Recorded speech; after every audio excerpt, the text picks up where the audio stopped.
Many think you need flashy skills to dominate the dark zone, but at high levels, consistency beats flashiness.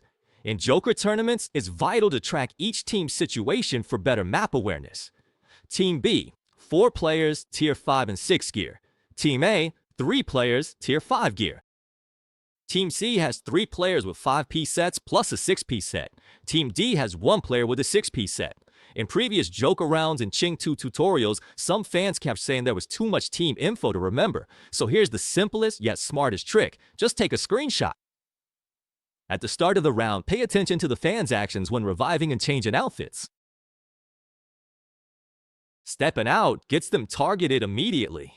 They survive now, but what about next time? Don't rely on luck.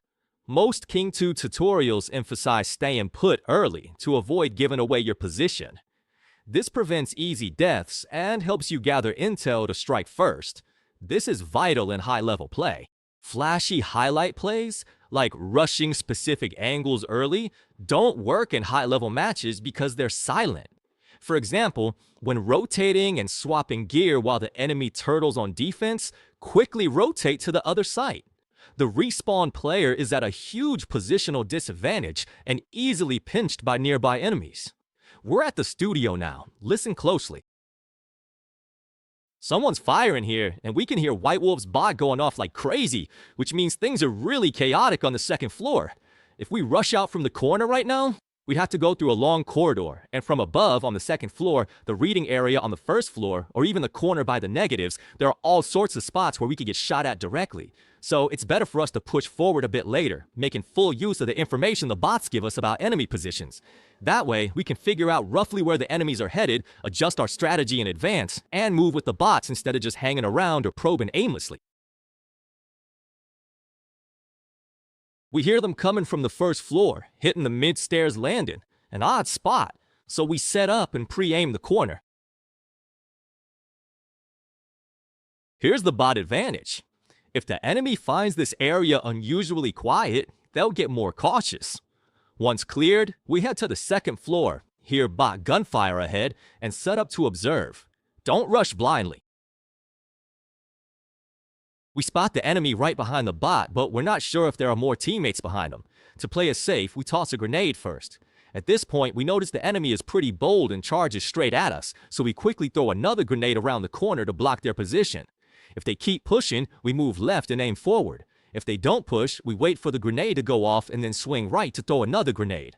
Either way, in this situation, we have the upper hand, because from the start, the enemy took a route that left their left side exposed and at a disadvantage.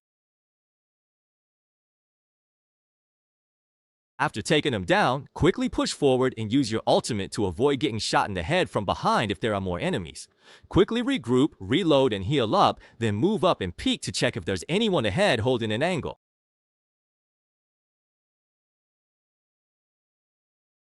Area security.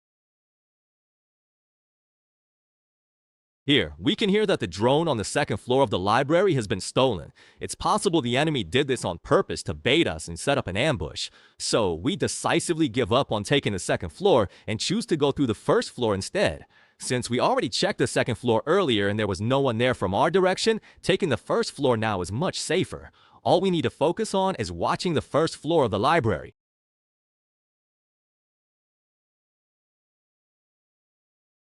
So, a lot of the time, forget reflexes. It's about game sense and anticipation.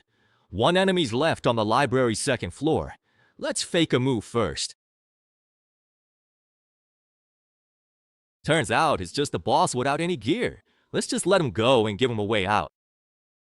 After finishing up in the library, we follow the gunshots toward the administrative office area. There's a lot of fighting going on nearby.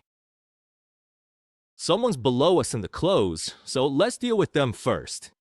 In high-level Joker matches, pushing the infirmary from the stairs is risky since your entry is predictable while enemies can reposition. To safely clear it, throw a flashbang from the second floor. Once it pops, jump down to mask your landing and check the area. This way, you can catch them off guard.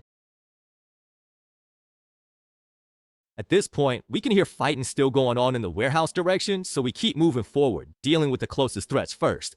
I can't wait any longer, so I'm just gonna rush in. Since this footage was recorded live on stream, I don't want to keep the viewers waiting, so I just went for it here. When you play on your own, you can adjust your approach based on the situation. Listening closely, the enemy's footsteps have stopped, which most likely means they're at the scaffolding door, using a stun grenade to break through. If they take the full hit, just chase them down. Unless they're right in your face, I really can't see them winning this fight. After taking them out, do a quick fake at the site to make sure no one's still hiding. At this point, we hear grenades and running on the second floor of the warehouse, which suggests they're probably chasing each other. So here, we can get to the stairs early and predict their route to set up an ambush.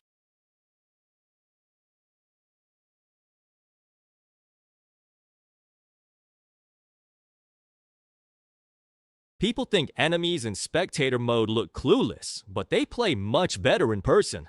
With good game sense, kills feel effortless.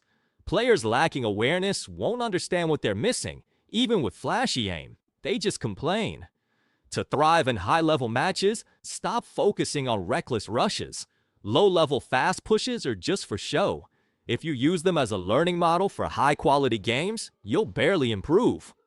Hearing footsteps, I knew someone was on the left box corner, so I flashed to avoid getting caught by their timing.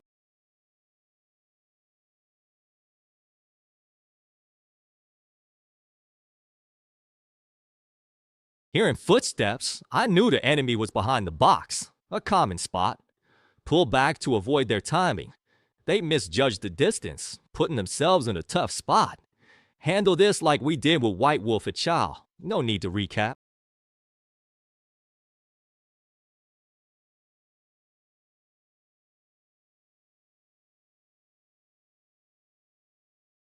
After the couch fight, a silent shooter vanished nearby. They're likely holding an angle at the second floor elevator. Avoid the door so you don't rush in blindly. Use the metal pipe or a grenade underfoot. Pick what fits your playstyle. Note this detail when throwing a grenade here. Don't wait until you're right at the opening to pull the pin on your grenade. You need to have it ready before you step out because you can't jump straight down from the couch area above. If the enemy misreads this situation and tries to catch your timing, their only option is to jump down from the side. But by then, you'll already have pulled back, drawn your gun, and set up your angle. At this point, we took out 8 of the 11 enemies. Counting the loot boxes later confirmed we cleared them all. In the Masters, there are no disguises, so you can eat however you like once it's clear. But time is always tight, and we never managed to finish eating. That's it for this Ching 2 tutorial. See you next time.